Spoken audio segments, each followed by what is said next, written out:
C'est pourquoi nous aussi, ayant une si grande nuée de témoins qui nous entourent, rejetant tout fardeau et le péché qui nous enveloppe si aisément, courons avec patience la course qui est devant nous, fixant les yeux sur Jésus, le chef et le consommateur de la foi, lequel, à cause de la joie qui était devant lui, a enduré la croix, ayant méprisé la honte, et est assis à la droite du trône de Dieu.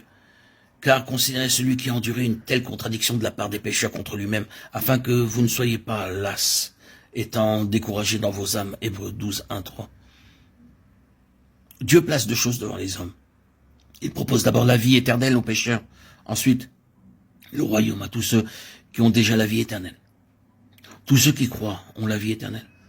Cependant, comme Jésus le disait à ses disciples qui avaient cru, car je vous le dis, si votre justice ne surpasse pas celle des scribes et des pharisiens, vous n'entrerez point dans le royaume des cieux. Matthieu 5, 20.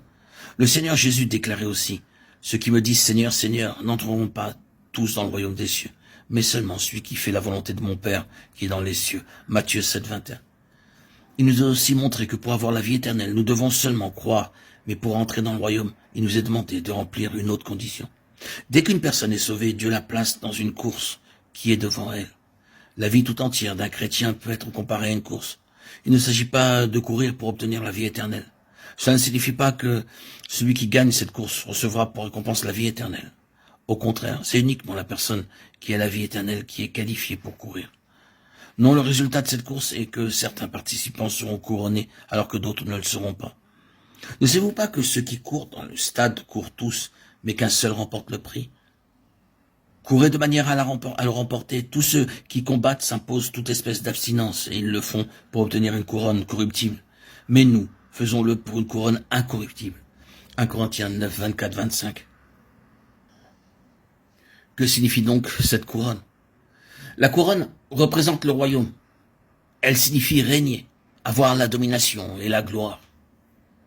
Ainsi donc, obtenir la couronne signifie gagner le royaume, c'est-à-dire régner avec le Seigneur Jésus et avoir la domination et la gloire. Perdre la couronne signifie ne pas avoir le royaume, ne pas régner avec le Seigneur, ni recevoir la domination et la gloire. La couronne symbolise le royaume.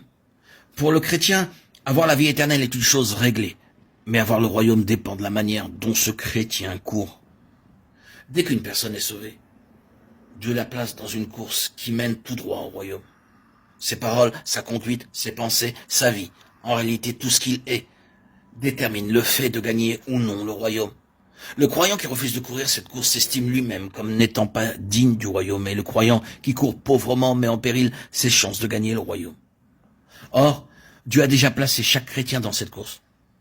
Cependant, le fait de gagner ou non le royaume est une question qui ne peut être tranchée que par lui seul. La consécration, la fidélité et la victoire l'aideront à recevoir la couronne.